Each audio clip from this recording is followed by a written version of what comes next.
Es importante difundir, ustedes de alguna manera van a ser el primer enlace para difundir conceptos importantes que nos van a llevar a defender la democracia y la libertad. Para eso, ¿qué se necesita? Defender nuestra Constitución. Y en uno de los capítulos, el capítulo de economía, se habla de economía social de mercado. La mayoría de los peruanos, posiblemente algunos de ustedes sí lo sepa, pero la mayoría de los peruanos no sabe lo que es la economía social de mercado. Y por eso hemos invitado a un grupo muy grande, muy importante, sobre todo de peso, ¿no?, de especialistas en economía para que nos hablen de la economía en el Perú. Pero como algunos, como yo, no sabíamos mucho de qué se trataba, yo voy a hacer una pequeña introducción para que ustedes se ubiquen en el concepto de economía social de mercado y cómo se engancha la Constitución con este concepto. En el título tercero, ustedes saben que la Constitución tiene 206 artículos, porque el 206 es muy famoso ahora, así que todo el mundo sabe que el último capítulo es el 206, ¿no? Pero en el título tercero del régimen económico, el primer artículo que habla sobre economía dice: la iniciativa privada es libre, se ejerce en una economía social de mercado. Bajo este régimen, el Estado orienta el desarrollo del país y actúa principalmente en las áreas de promoción del empleo, salud, educación, seguridad, servicios públicos e infraestructuras. Ese es el concepto. Tenemos acá a dos actores. Por un lado, respetar la propiedad privada, como lo dice acá, y el Estado que actúa como orientador, como facilitador de aquellas áreas que no pueden ser cubiertas por el sector privado. Pero ¿cómo funciona esto? Para entender, las empresas están encargadas de crear valor, tienen que producir, ellos son los que se comen el riesgo, porque para producir tenemos que invertir, hay que meter plata en el bolsillo y hay que invertir. Y por otro lado, tienen una función social, porque dentro de la economía social del mercado todos cumplimos una función social y eso lo vamos a ver. Entonces, las empresas producen. Una vez que tienen lista la producción, tienen que salir al mercado para ver si venden. Ahí viene la oferta y la demanda, de la que no vamos a hablar mucho. Y por último tenemos al Estado. Entonces, una vez que vende, el 30% más el 18%, que nos hace como un 45%, automáticamente pasa al Estado. Y el Estado tiene que ver qué cosa va a hacer con ese dinero. Para el Estado es importantísimo que las empresas sean exitosas, porque en la medida que las empresas sean exitosas, el Estado recauda más. ¿Qué cosa hace el Estado con ese dinero? Invierte en todo lo que se necesita. Invierte en promoción del empleo, educación, salud, seguridad, infraestructura, servicios públicos y crear oportunidades. Y aquí es cuando vamos a ver el rol social de la economía social del mercado, porque esto no sucede en otros modelos económicos. Crea oportunidad. ¿Cuál es el problema en el Perú?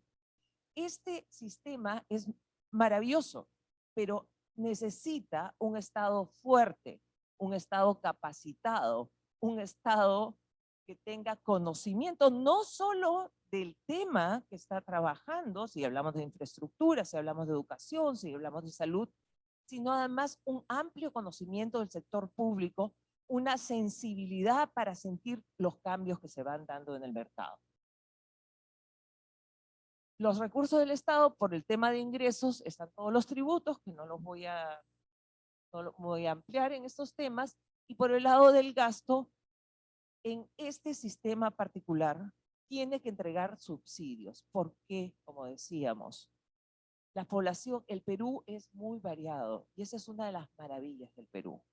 Tenemos esta costa, sierra y selva, pero una de las tristezas del Perú es que tenemos, personas que están de alguna manera abandonadas, porque hay que reconocerlo, que hay personas que tienen un nivel económico que está por debajo de lo que debería ser. Entonces, esa es una función del Estado, eso no es una función de las empresas. El Estado tiene que promover facilidades para que las empresas vayan a los lugares más apartados y tiene que dar facilidades para que las empresas protejan además a aquellas personas que tienen un nivel más bajo. Entonces, regresando un poco al tema de la Constitución habla de 3 poderes, pero en realidad no es tan cierto. Son 4 poderes. El primer poder y el más importante del que habla la Constitución en el artículo 45 es el pueblo. El poder del Estado emana del pueblo. Quienes lo ejercen lo hacen con las limitaciones y responsabilidades de la Constitución y que las leyes establecen. Son 3 poderes. Pero yo quiero que entiendan ustedes un poco más allá de estos 4 poderes. Tenemos al pueblo, ya siempre nos enseñaron ejecutivo, legislativo, judicial, eso sí lo vimos, pero nadie nos enseñó a fondo cómo se organiza el Estado, esta cosa que vemos. Entonces aparece el Ministerio Público, la Contraloría, qué cosa es qué y cómo funciona, y eso lo vamos a ver. Entonces regresamos al esquema típico, los 3 poderes del Estado: ejecutivo, legislativo, judicial. El ejecutivo se divide presidente, consejo de ministros, el ministro de Estado, los jefes públicos están ahí por ahí, los alcaldes, qué sé yo. Ese cuadrito se los he pasado para que ustedes los tengan porque creo que es básico tenerlo, pero déjenme explicárselo.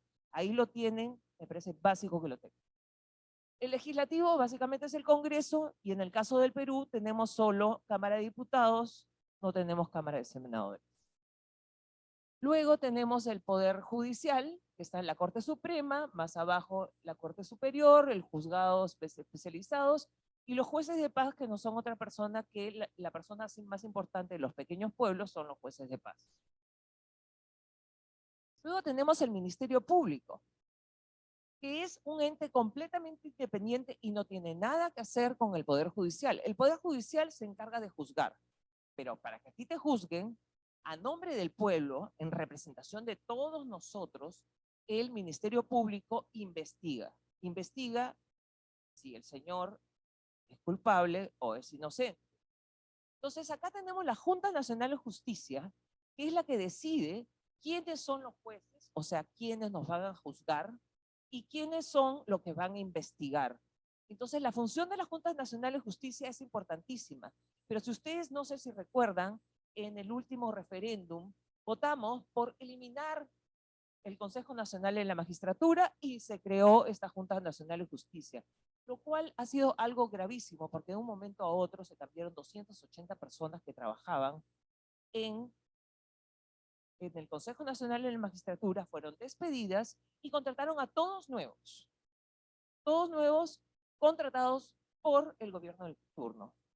Y cuando se elige la Junta Nacional de Justicia, simplemente se hizo con una lista muy rápido, muy apresurado. No quiero extenderme en comentarios. Luego tenemos la Contraloría General de la República, está ahí abajo. La Contraloría General de la República, su función es controlar el dinero del Estado. Si tú le tocas un sol al Estado, el Estado va a venir y su nombre va a ser Contralor General de la República. En estos casos, algo pasó que durante el gobierno de Vizcarra, al Contralor General de la República le quitaron las capacidades sancionadoras. Entonces yo digo, ¿cómo me puede proteger? ¿Cómo puede proteger el bolsillo del Estado un contralor que no tiene capacidad sancionadora? Todas estas son irregularidades que nosotros como sus ciudadanos tenemos que saberlos, y hoy día con la fuerza de las redes sociales o de la forma que ustedes pueden demandar al gobierno y decir qué es lo que queremos porque somos el primer poder. Luego tenemos el Tribunal Constitucional, que es el que vela porque aquellas cosas que pasan, que influyen con la Constitución, funcionen, o sea, ellos toman la decisión final con respecto a cualquier tema que se relaciona con la Constitución. El Banco Central de Reserva, que es totalmente independiente, la Superintendencia de Banco y Seguros, la Defensoría del Pueblo, y luego el famoso Jurado Nacional de Elecciones con la OMPE y la RENIEC. Ahí en ese cuadrito no me voy a detener mucho, pero en la parte de abajo dice quién elige a quién. Por ejemplo, el Tribunal Constitucional es elegido por el Congreso, el Banco Central de Reserva, la Superintendencia y la Defensoría del Pueblo son elegidos por el Congreso. Y pónganse a jugar un poquito para que vengan las interacciones medias raras que hay dentro de esta selección. Ok, entonces estamos hablando de esta constitución que habla de economía social del mercado. ¿Y qué cosa ha pasado? Esta constitución es de 1993. En América Latina, entre 1975 y 1992, el Perú estuvo en último lugar en el ranking con 0 crecimiento. Esa era la realidad de nuestro país, lamentablemente. En el año 1993 comenzamos con este nuevo sistema, que es la economía social de mercado, y pasamos a ser el número 1 de América Latina. Y estas cifras no se hacen públicas. ¿Por qué? Porque a la gente no le gusta escuchar las cifras, porque a muchos periodistas les dicen cifras y simplemente se bloquean. Pero esto es así tan sencillo. No crecí, estuve en crecimiento 0 y logré ser el número 1 de América Latina si no quieren aprender a 4.9% en estos años. Lamentamos la pandemia, lamentamos el incremento del 50% de la pobreza, pero estas son las realidades de la economía social de mercado. Cuando alguien les diga nueva constitución, por favor, tomen en cuenta estas. Este ya es el detalle. No le gustan las cifras, pero vamos a ver un poco más de cifras y no voy a editar más. En gris estamos viendo cómo se desenvolvió el mundo entero. Y en rojo vemos el desenvolvimiento de Perú. ¿Recuerdan la crisis del año 2008-2007 que hizo que caiga toda la economía? Nosotros no nos caímos. Todos se fueron a negativo 0. El Perú no se cayó. Entonces no digan que el Perú no fue eficiente y no digan que la economía social de mercado no funciona, porque estas son cifras y estas son realidades. Hemos estado creciendo por encima del promedio. Acá está Alberto Fujimori, Alejandro Toledo, Alan García, que tuvo el récord de crecimiento y nos permitió estar en positivo. Ollanta tenemos acá todos los presidentes. Pero el dato más importante, porque esas cifras son frías, el dato más importante que tenemos es cómo fue la pobreza. En el año 1990 la pobreza estaba en 58%. ¿Sabe lo que es tener a más de la mitad del país? Es como que hoy día, o sea, tremendo, ¿no? Son casi 18 o 20 millones de habitantes en situación de pobreza. Y en el año 1918 y 19 inclusive logramos bajarla a 20%. Entiendan que cualquier sistema económico que se instaure toma su tiempo porque tiene que avanzar. Acá no hay varitas mágicas para desaparecer la pobreza. Estos son procesos largos que si se siguen van a tener grandes resultados. Ok. ¿Cuál es el problema que tenemos hoy día? Tenemos una situación, una coyuntura política económica donde los gobernantes no están escuchando al pueblo. Yo les recomiendo a ustedes que lean las encuestas porque las encuestas son importantísimas. En las últimas encuestas tenemos qué es lo que la gente está pidiéndole al gobernante, qué es lo que le está pidiendo al presidente. Primero, por favor, señor Castillo, reactive la economía y genere empleo. En agosto, 44% le pedía esto. En este momento, octubre, 57%. Ya el pedido es desesperado porque la crisis se va acentuando. Segundo, mejorar los servicios de salud. Mientras les pedía reactivar la economía, el señor da bonos. Los bonos, señores, no son otra cosa que limosnas. Y nosotros no queremos ser un país de mendigos. Y hablen con la gente. Hay un termómetro bien bonito que me lo dijo Marisol Perestello en una reunión. Vayan a una esquina y miren cuántos ponen la mano, estiran la mano para que les den dinero y cuántos tratan de vender el caramelito. El que vende el caramelito no quiere mendigar. La situación económica lo está llevando a un extremo de tener que pedir dinero, pero no quiere mendigar. Entonces está buscando algún tipo de intercambio para no mendigar. Un bono es lamentable y por ahí está tratando de salir. Sí, a veces los bonos funcionan porque un poquito más de plata dentro de la economía lo mueve, pero no, a la gente no le gusta esto. Hazlo paralelamente a la reactivación, a la búsqueda de empleo, búsqueda de soluciones. Otra cosa que hace el gobierno, ofrece una reforma agraria que ya sabemos. Ahora resulta que Velasco fue el gran presidente, dictador militar del Perú. Nos están disfrazando la historia, por favor. Revisen y cuenten la historia del Perú. Aquellos que han vivido esas épocas, yo sí lo he vivido, ¿no? Contemos qué cosa fue la reforma agraria. Contemos que no hubo libertad de expresión. Contemos que habían tanques en las calles. Contemos que habían colas para comprar cada cosa. La leche Ensi, yo no sé si alguien recordará la leche Ensi, su bolsita color verde con blanco, que no se conseguía. No había azúcar, no había arroz. Un país que era el segundo productor de azúcar del Perú, terminó siendo importador de azúcar, porque no queríamos latifundios azucareros y los destruyeron. Ahora resulta que son el gran gobierno militar. Y era un gobierno militar soviético comunista, íntimo amigo de Fidel Castro. Ok, combatir la corrupción. Fíjense que de 35 ha pasado a 37. Combatir la delincuencia, crimen y narcotráfico, de 21 a 35. Pero el gobierno quiere sacar a la DEA. El gobierno quiere más coca, más producción de coca.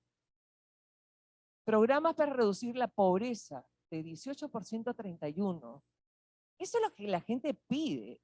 Este es el pueblo. El pueblo no es lo que se le ocurre al presidente en el camino. Y hablo de cualquier presidente, no estoy hablando del presidente del Perú. Esto es lo que pide el pueblo. Y esto es lo que hay que darle. Mejorar la educación, apoyar la agricultura, infraestructura y cambio de la Constitución. En agosto, 11%. Ahora, 10%. Les voy a pedir encarecidamente que bajen el volumen de su. Soy muy distraída. Gracias. Pero la gran agenda del gobierno es aquello que ellos quieren. Y esa no es una economía social de mercado. Yo quiero que entiendan que este modelo no es un modelo económico, es un modelo político-social. El concepto lo crea Alfred Muller Armstrong, ¿no? Que es un modelo de organización de los mercados como sistema de asignación de recursos que intenta conseguir y prever situaciones institucionales, éticas, sociales, para que operen eficiente y equitativamente. Ese es el concepto. Pero acá lo importante es la historia, y la historia presenta el modelo por sí misma.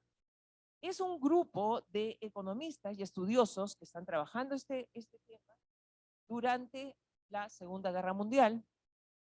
Cuando termina en Alemania, ustedes saben cómo quedó Alemania, ustedes saben cómo está hoy día Alemania. Y este sistema se crea y se prueba desde el primer gobierno alemán, ¿no? Y lo importante del modelo era cómo hacemos, ¿no? Porque una cosa es un sistema capitalista en los Estados Unidos donde ya tiene tiempo funcionando y va a seguir avanzando y va a seguir bien. O puede retroceder y ellos podrán modificar, ¿no? Corregir cosas en el camino, pero otra cosa es, imagínense, después de perder la Segunda Guerra Mundial. Y miren dónde está Alemania. Para muestras, un botón. ¿Qué es lo que busca el modelo de economía social de mercado? Ya no tengo mucho tiempo, voy a tener que correr. Ok, busca la libertad del mercado y equidad social. Entonces, no es un modelo únicamente económico. Libertad más equidad. Libertad del hombre, individualidad, respetar a los individuos, más justicia social. Entonces, ¿qué pasa aquí? Que todas las personas no tienen las mismas No todas las personas tienen las mismas habilidades. Somos distintos, pero hay algunos que tienen menos habilidades. Tenemos que reconocerlos. Hay gente que por estar muy lejos tuvo una información inferior, que no deberíamos, que hay que corregirlo, pero son realidades a las que nos enfrentamos. Entonces, el gobierno es quien debe corregir esto. Se basa en principios como la solidaridad, la subsidiariedad, que es dar subsidios, ¿no? Y el consenso. Básicamente, este modelo suma el capitalismo, el modelo de libre mercado, y le agrega componentes de lo que se trabajaba en esta época como el modelo social cristiano. Y esto es lo que da como resultado. Tenemos la economía al centro, el progreso social, la seguridad social, la iniciativa libre de los individuos deben ser libres. Subsidiariedad, dar subsidios a quienes lo necesiten, solidaridad y la responsabilidad individual. ¿Qué es subsidiariedad? La idea es apoyar los emprendimientos. Porque ¿cómo funciona esto? Es así de sencillo como, imagínense en esta sala, si yo tengo que encargarme de todos, como se tiene que encargar un gobierno socialista, yo soy el Estado, así que yo soy responsable por todos ustedes. Qué estrés me está dando, ¿eh? Me estoy muriendo. No sé si voy a poder con todos. En cambio, yo les digo no. Por favor, salgan al mercado, tengan propiedades, yo les voy a dar facilidades, ustedes mismos son, y ustedes comienzan a trabajar. Pero por ahí veo pues a uno que se me está quedando un poco, el otro que se quedó dormido. Entonces, qué fácil, ya todos salieron a trabajar y me encargo de dos. ¿No es más fácil para el Estado hacer eso que tirarse al hombro todo el pueblo famoso del que están hablando? Porque si a ti uno le da propiedad privada, la gente va a funcionar. Entonces, los principios económicos son propiedad privada,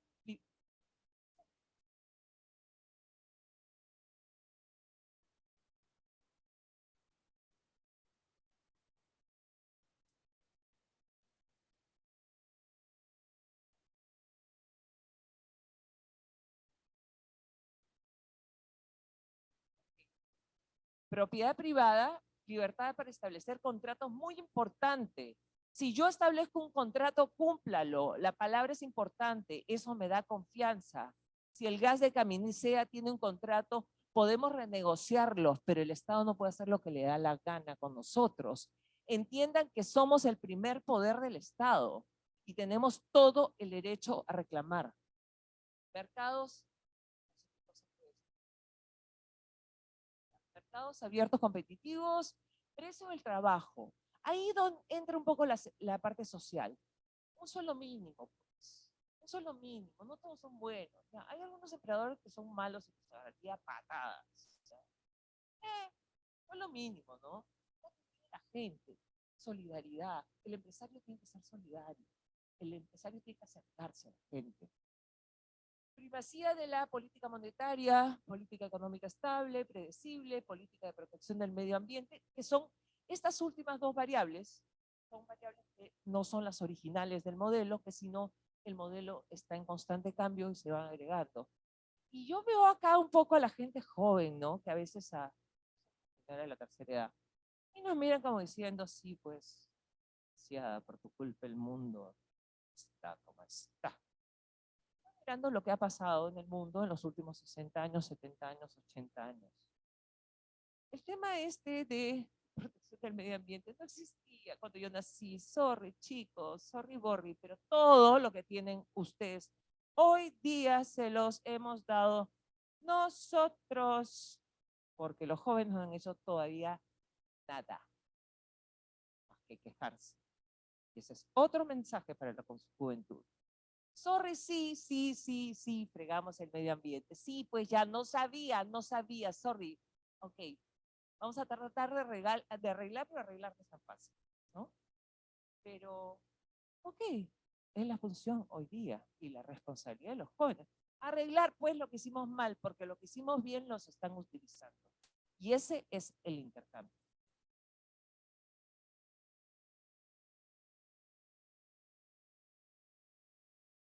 No me,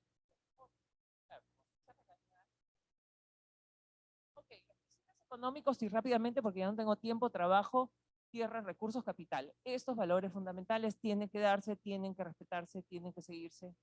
Yo voy a colgar esta presentación. Es para todos ustedes. Yo he hecho esta presentación para cada uno de los que están acá. Principios económicos reguladores. Como les digo, el Estado no es un Estado que va a intervenir directamente en la economía, sino que regula, traza las reglas de juego.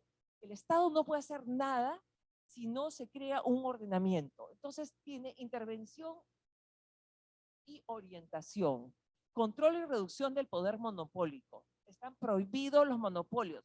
La gente habla estupideces, discúlpeme el francés, pero habla estupideces cuando dice el monopolio y el oligopolio, ¿no? Que es el gran discurso de la gente que quiere un gobierno común. Políticas anticíclicas, política social, precios debe reflejar los costos. Sí, supervisa que los precios reflejen los costos, pero eso no es control de precios. El control de precios es lo más catastrófico que puede pasar. Durante el primer gobierno de Alan García tuvimos control de precios y fue un caos. Habrán recordado la hiperinflación, se produce el acaparamiento, se producen los mercados negros, porque si a mí me cuesta 10, no me puedes obligar a vender a 8. Lo que me tienes que ayudar es para que sea más eficiente, para que me cueste 8 y lo venda a 10 y no al revés. Principios sociopolíticos. Acá rápidamente voy a pasar por esto. Principios de orden de la competencia. ¿Qué se necesita? Sistemas de partidos que funcionen, Dios mío. ¿A quién tenemos? Vamos a pasar esta presentación al gobierno. Gente. Sistemas de partidos que funcionan, pero se lo vamos a pasar al Congreso. Se lo vamos a pasar a todos los partidos políticos. No existen partidos políticos hoy en el Perú. Estamos gobernados por outsiders. Outsiders son aquellas personas que no tienen una formación política, que no tienen formación de ningún tipo y ya no quiero hablar más. Primacía de la política monetaria, control monetario, y para eso tenemos este organismo independiente que es el Banco Central de Reserva. Libre acceso a los mercados, nacionales e internacionales, los TLC, sin los TLC estamos fritos. Acceso libre, competencia de precios, propiedad privada de medios de producción, libertad contractual, política económica de largo plazo. Esto no se soluciona en 5 años, esto no se soluciona en 10 años. Hemos visto los resultados en 30 años y así funciona. Política social, eficiencia condicionada, no hay monopolios, distribución de los sueldos, mercados laborales, problemáticas del medio ambiente. Todo esto ¿en qué se plasma? En la Constitución, porque tiene que estar regulado. En los Estados Unidos no está regulado de la manera. Nuestra Constitución es tan larga como aburrida. Chicos, traten de leer.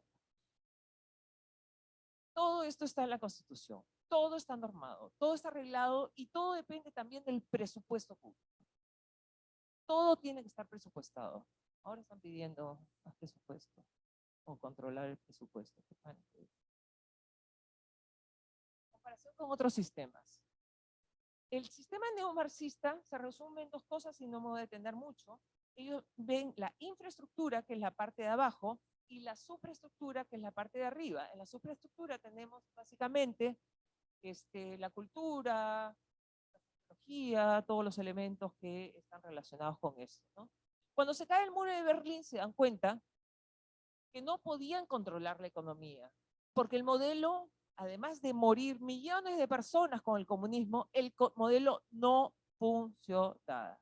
Entonces ellos se dedicaron a lo rico, a lo bonito, a lo que sabía. Se juntaron un montón de psicólogos, sociólogos, y se encargaron de apropiarse de la cultura.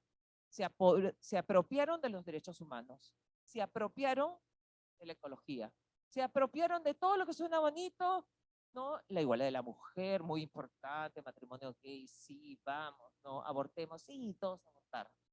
Ok, todos esos conceptos se los apropiaron y con eso han atraído a la juventud y la han hecho suya. Pero pregúntale a un joven, por favor, haga el intento de preguntarle algo sobre economía. ¿Qué cosas salen? ¿Cómo funciona? ¿De dónde saca la plata el Estado? ¿Cuál es el problema del Estado? El problema del Estado no es la recaudación Porque el Estado se lleva 45% de lo que hacen las empresas, 45%, en algunos casos un poco menos. ¿Cuál es el problema? Que el Estado le está recaudando solo el 28% de las personas. 28. Entonces, ¿por qué no aumenta esa capa? Ya 38, pues. ¿No? Seamos buena gente, 38. No, porque eso no es populista. Porque voy a tener 10% que voy a perder. Yo no voy a votar por mí porque me van a cobrar impuestos. Y esa es la desgracia del Estado. Entonces, el mismo 28% es el que le van a aumentar ahora los impuestos.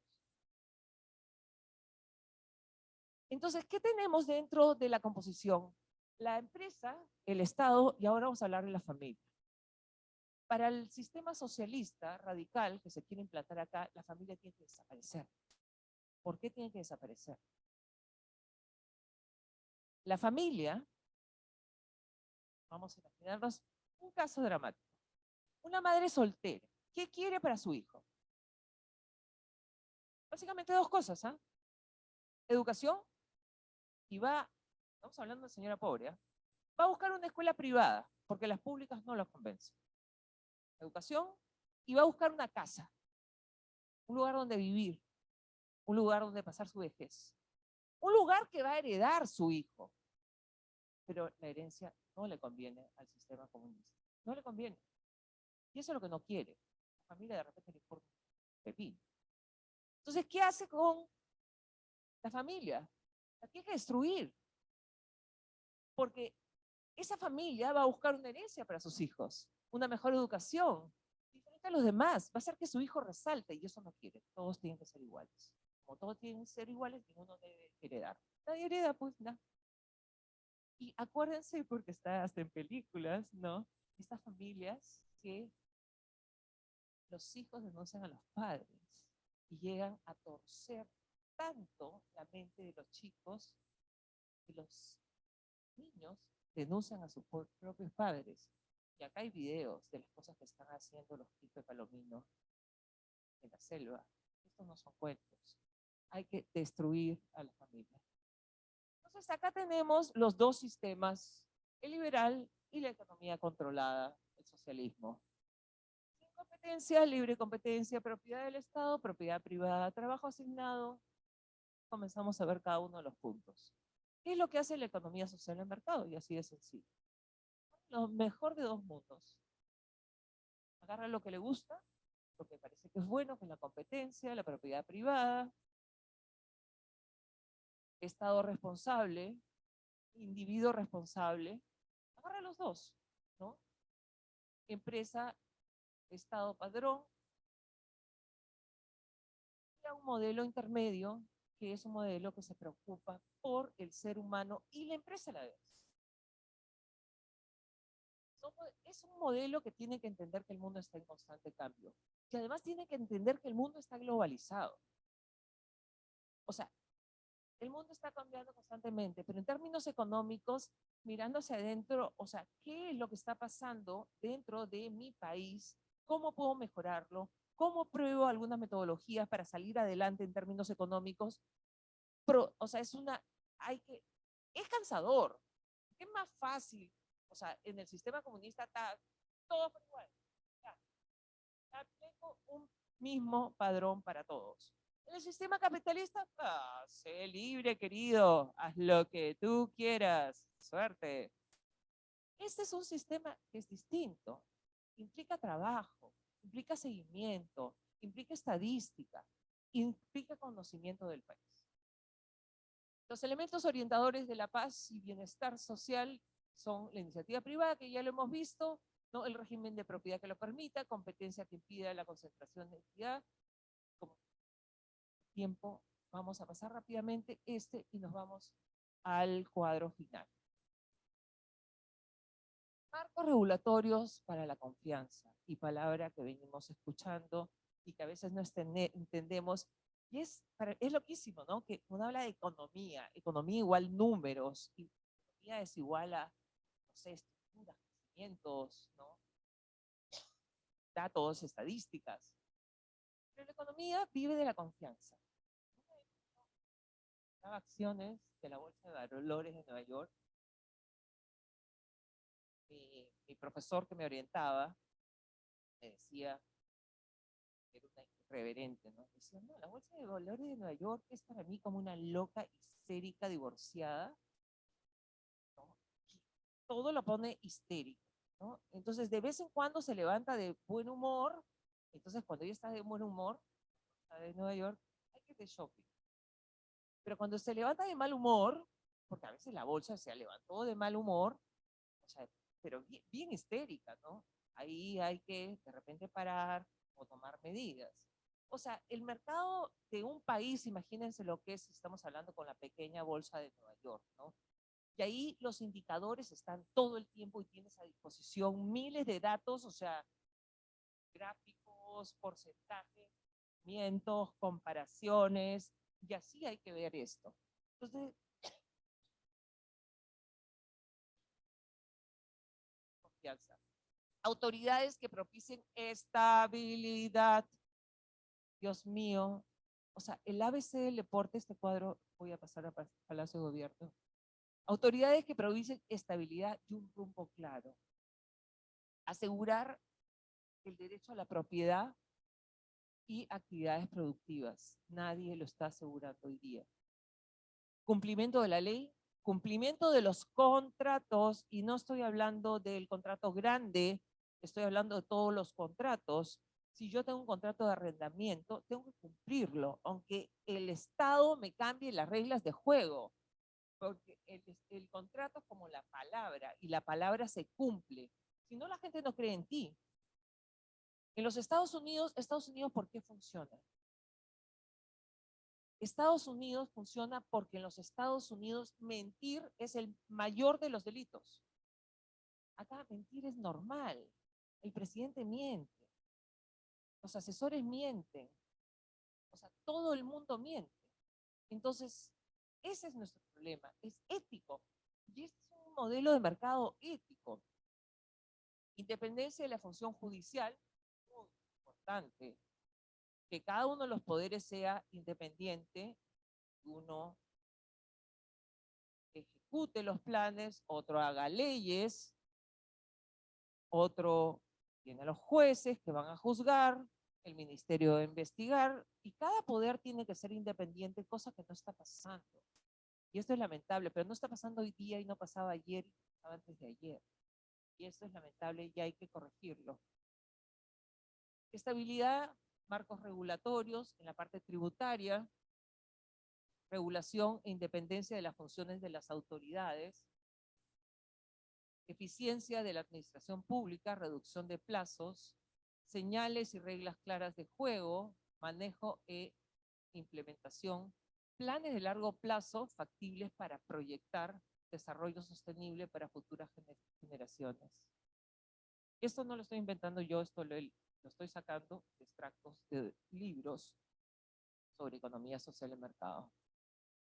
Y creo que es un modelo maravilloso.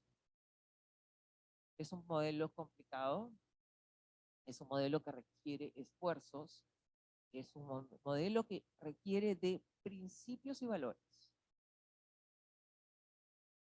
Implica todo un cambio de chip, pero creo que es uno de los modelos más exitosos. Si bien pensamos en el caso de Alemania, Suecia, países nórdicos, tal vez Noruega es un poquito más controlador en términos de Estado. Incluso países como Chile han aplicado la economía social de mercado, en Ecuador también se aplicó, ¿no? Entonces no es tan sencillo como que lo aplicas y vamos al tobogán, no. Es un compromiso de todos y cada uno de nosotros, no es solo de las autoridades, pero si tenemos que hacer un resumen con respecto a este modelo, el dinero está ahí, lo que han fallado son las autoridades, ha fallado la descentralización, ha fallado un montón de cosas y nosotros somos responsables porque nosotros tenemos el derecho y el deber de decir lo que nos gusta y lo que no nos gusta y comenzar a aprender un poco más de cómo funciona el Estado para salir adelante. Muchísimas gracias.